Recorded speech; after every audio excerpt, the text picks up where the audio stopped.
Hello, producers. Welcome back to another creative workflow tutorial with myself, Skip Tracer.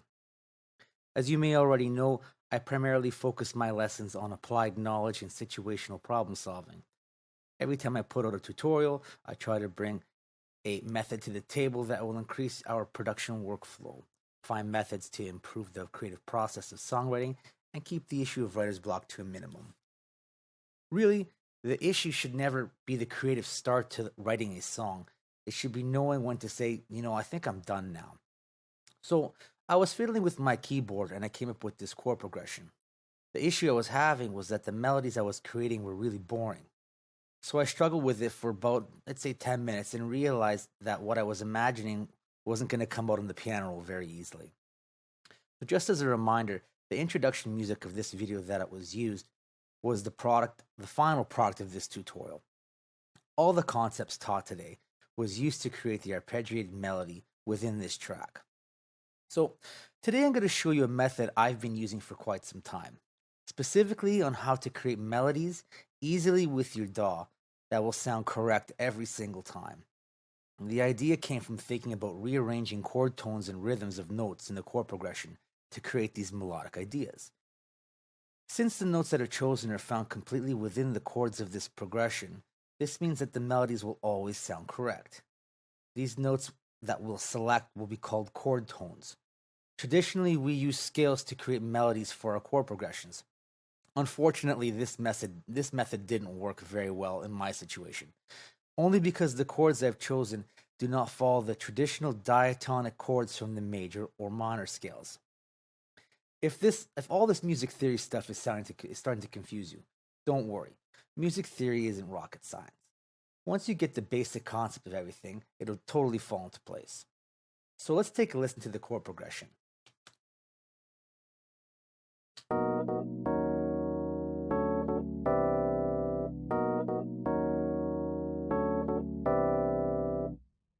Notice that under the four chords there are three different major scales here. You see B major, A major, and C major. This means that the chord progression is not diatonic. This means that it doesn't only follow one scale. You'll also find that chord progressions that are not diatonic will also appeal to the listener because it's unpredictable and it creates a stronger degree of tension for our audience. So let's listen to each chord and the corresponding scales together. So we got B major with the scale. See how it works? And the E flat minor. And then we got D major with A major. And C major with C major 7. So now you can see the problem. Now I have to switch scales between the chords to create a working melody. Now I could pick up my guitar and find a melody that will work for this progression, but I want fresh ideas and something that won't sound the same, like the same melodies I usually compose.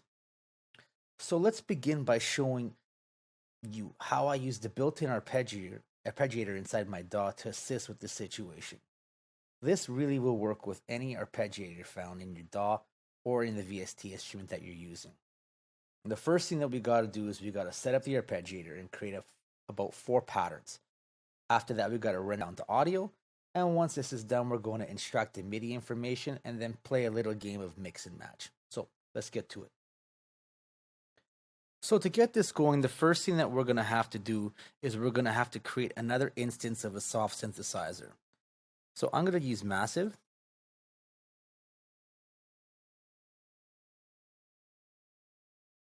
And I'm going to keep it in its initialization state.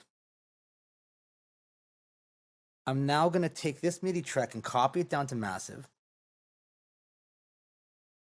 And let's change the volume of Massive just to make it a little lower for our ears. And let's take a listen to it.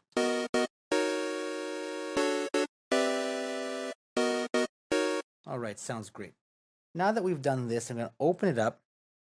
And I want to increase the length of all these chords here so that they touch each other. So since this is a duplicate, I'm going to erase this, and I'm going to erase this. I'm going to make sure that this is completely quantized. Perfect.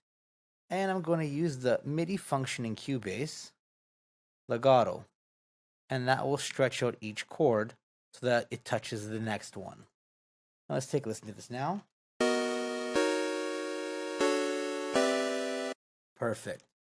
The next thing we have to do is insert an arpeggiator. Now within Cubase, I go to MIDI inserts and I picked Arpeggi SX. Now you can use any arpeggiator you'd like to use in your DAW or any third-party plugins. It will work the same. And I'm going to choose a pattern. I'm going to choose up, and I'm going to keep the step size at 16 and the length at 16. And let's take a listen to this now.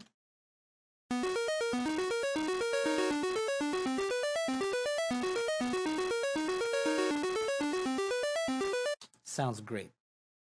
We're going to then render this to audio. So within your DAW, you have to find out where to render it. In Cubase, it's under Edit, Render in Place. And now I should have audio for it. So let's take a listen to the audio.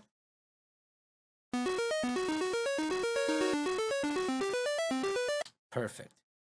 Once we have the audio, I'm going to open it up. Now within Cubase, we have a function called Vary Audio. It's very similar to Melodyne. And I'm going to open it up and take a listen and hear the pitches of all the notes. So I can physically see what's happening here. And I have a function here called Extract MIDI. I'm going to press it. And now we should have the MIDI available right here. Perfect. So I don't need this track anymore.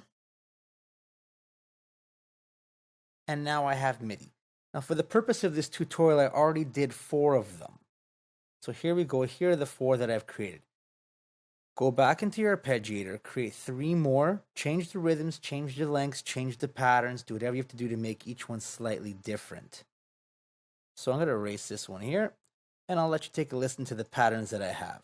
I've changed the patch in massive so it sounds a little nicer, and let's take a listen to what I have here.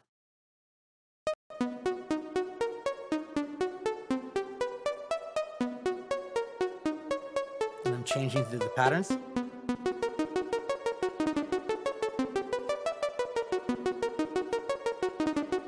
And the last pattern.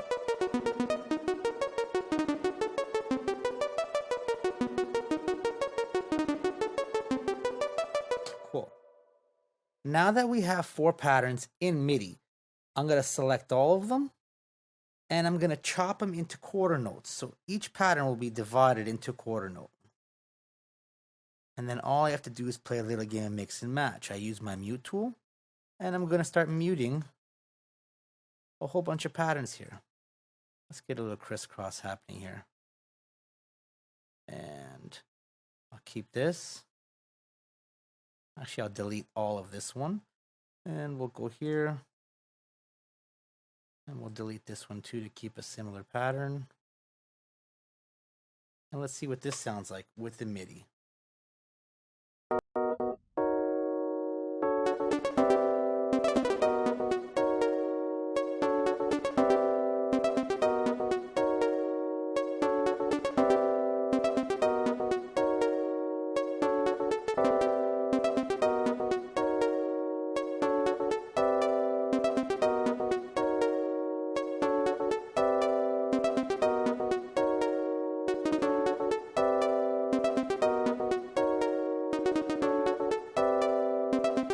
Yeah, I like that one there.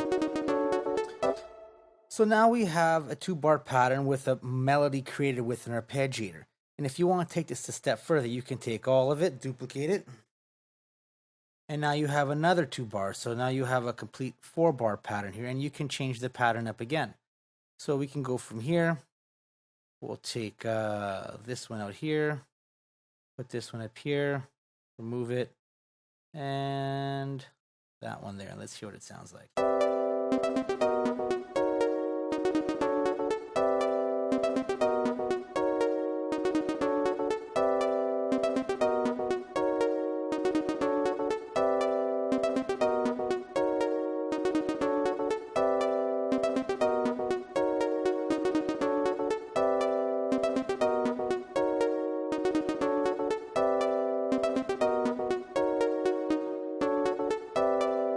Yeah, I like that there. Now you got a 4-bar pattern.